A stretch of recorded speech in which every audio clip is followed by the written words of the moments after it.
by no means will we be at a function, which again is rare, with extended family or relatives, and someone's going to come out their mouth and go, well, this is his wife, Fatimah, and this is his baby mama, Nyla.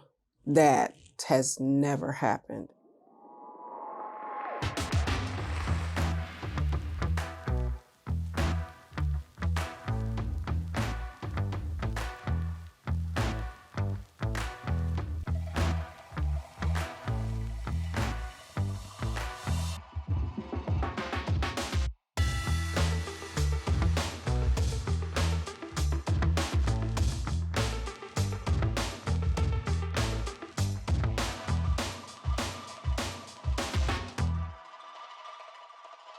Assalamu alaikum, peace. It's Fatimah, Coach Fatimah, 1/3 of Outstanding Personal Relationships and co-author of the new book, Let's Talk Polygamy Uncensored, which is right there. Hope you guys got your copy at letstalkpolygamy.com for details. Woo! There it is. So proud of it. Okay, let's get into this video, guys. This video, I am going to be answering some of your frequently asked questions, no matter how appropriate or inappropriate they might be. Now, I've picked from the respectful ones. Some people ask some strange stuff. I don't know why. I don't get that. I don't invite people into my bedroom, and I sure don't want to hear questions about that. I'm just keeping it real. I'm not doing that. Now, let's get into these questions. I have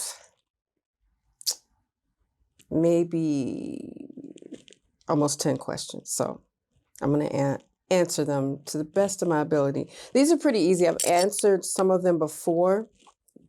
I'm unafraid. It doesn't bother me because I've been asked them so many times that I'm used to it. The OPR team, our family's used to these questions as well. But yeah, let's get into it. You guys have asked some honest questions. I mean, it just makes sense. And they're on my screen in front of me if you see me looking up and down.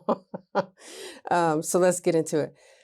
Okay, how do wives handle the potential of unequal treatment with a shared spouse? Now, Coach Nazir is monogamously married to us. So I'm not married to my co-wife. Just for those of you that might be new, I won't think that everybody knows who I am or our channel is familiar with our content. We share a husband. However, that's not in the physical aspect where we're all together, if you get my drift. But I always say this and I always mean it. We share him with everybody in his life, his children, his friends, his business partners, different associates, connections, people in the community. It's so funny because I feel like sometimes we can't go anywhere with him because people know him from years and years ago. And he gets a lot of attention. He's a popular guy, although he does not seek it out, if that makes sense. He's just known where we're from. But we share him with more than just the wives. You know, polygyny, again, is happening to not just the two wives, but we have children. We have bonus babies, and we have a large family. So, and within that, he has many different kinds of relationship dynamics, and he's a father and a husband 24/7. So, yes, that's a good question. But he doesn't give us, there's no unequal attention. So he's not, when he's around the two of us, he's not sitting up there gazing into my co-wife's eyes or gazing into my eyes in front of her. He doesn't do those things. He doesn't. Typically, it's my co-wife and I will talk, and then the kids talk among themselves, and he'll kind of go in between the two different conversations, or we're all together, or we're having our family meeting. He doesn't lean like that, where he's giving one attention and not the other. And still, like, we just don't do that. We never have. Now, do we have conversations sometimes? They'll be off. My co-wife and our husband will be off talking, and then me and him will have something to say, and it's typically about whatever the goings on is within the meeting, or, you know, whatever. We're taking a break, 5-minute break or whatever. That's really just it. Good question though.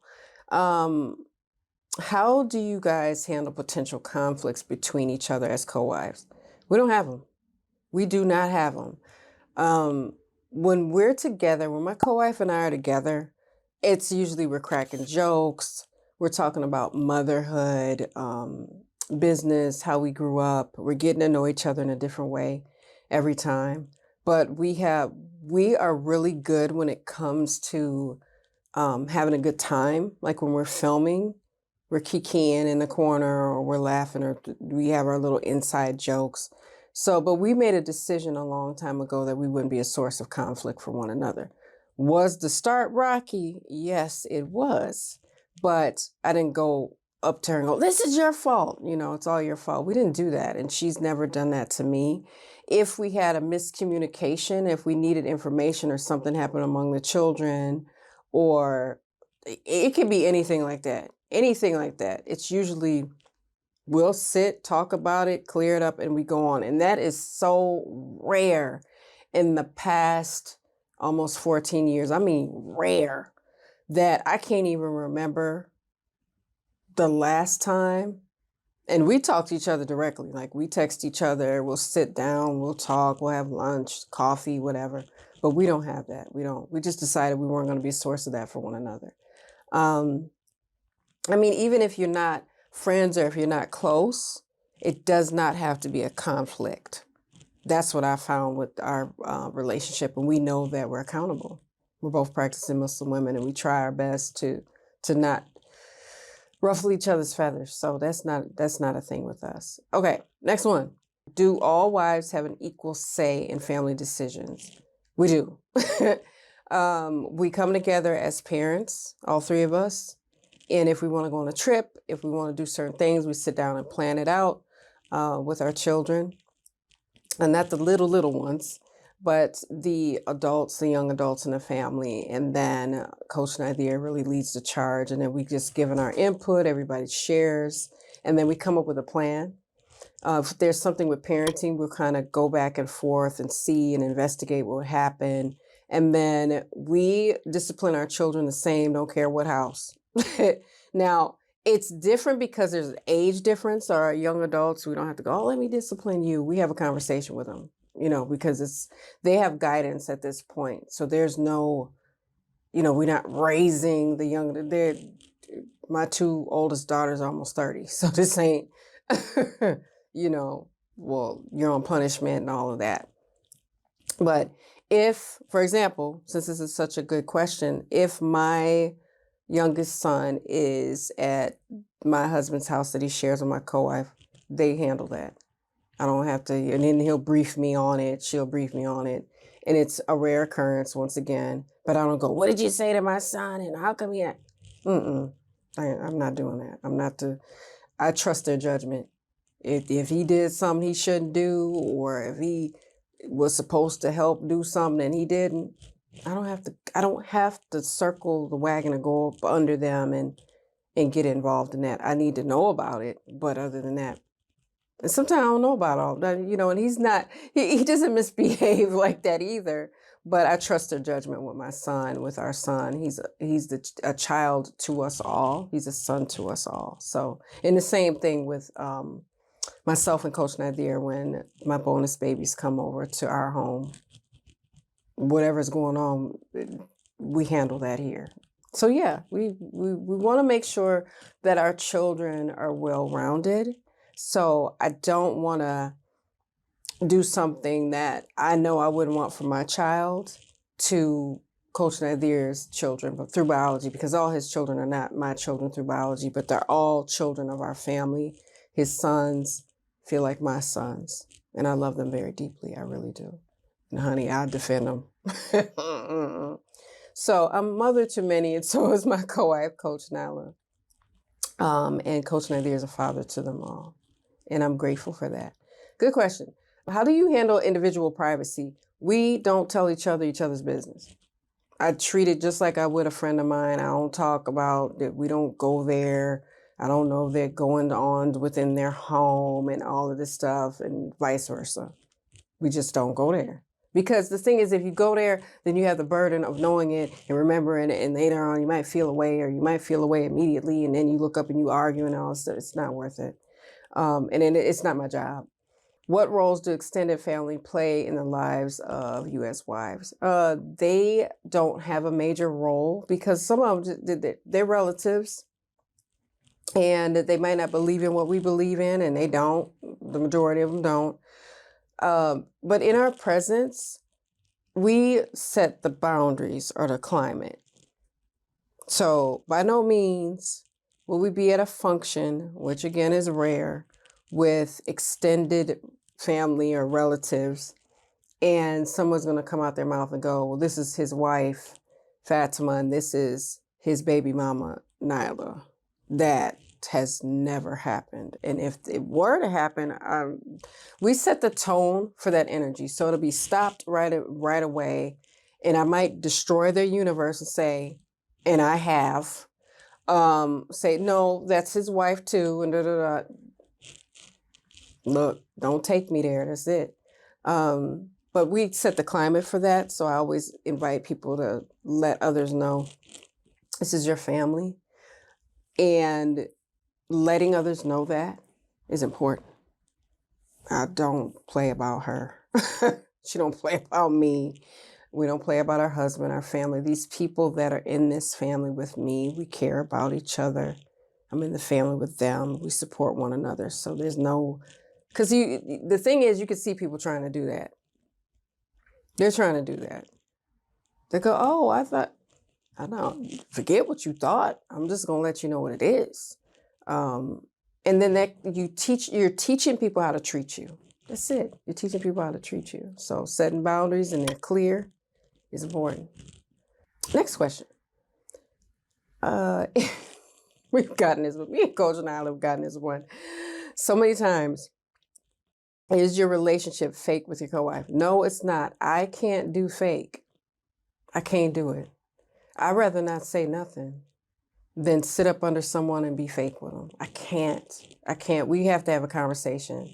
If something's going on, we got to have a conversation. If I feel away, let's have a conversation. Not you get over here and talk to me. No, at the appropriate time. What's going on? What happened? How come this is going on? That stuff. What are your intentions? I'll straight up ask what your intentions are. We have gotten to know each other. We sat down, had a conversation. It was at a picnic. I had made a picnic lunch for my co-wife and I, and we sat down and we got to know each other.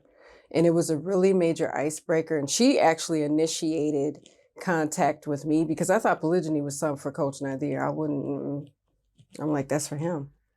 That's how it was presented to me. So once I understood, my assumption was X, Y, and Z. I said, why am I asking him questions I should be asking her? And getting the opportunity to do that as she initiated it, it felt good because then there's nobody in between us. There's no middle person. And he didn't want to be. He wanted me to talk to her. And because he knew that was going to be the best option for me. And that is something that I would want when I was ready, was to ask her the questions that were designed for her. That's just fair. I wouldn't want it relayed through him because that wasn't going to work. You know, I'm like, I'm going to get a very direct answer, or maybe not as detailed as he's an introvert. And it's just like, and then what if you don't know the answer? Like, if I'm going to ask her how she grew up, if I'm going to ask her how she feels about being a mother to my son when he's over there and, you know, helping, how can I can't get and what is it called? I can't get the real of it from him, and he's a father, although he can look and see and, you know, when he's there, but I'm like, oh, let me see how she parents. Let me see how she feels about my son. And I know she loved him. I already knew that. With every fiber of my being, I knew that already. Just stuff like that. So we got to know each other's backgrounds more, and I understood that she's always been able to blend family because she came from that. So much was making sense as I learned her history, as I learned about her life, as I asked her questions about polygyny, and she answered them. I couldn't have created a better answer in my own head based off. She just did a great job being really transparent, and because I can smell BS a mile away, and she just didn't have that energy. She didn't act like that. She's never acted like that. It was just like, girl, this is what happened, and it's not been easy for me either. And this was like, you know.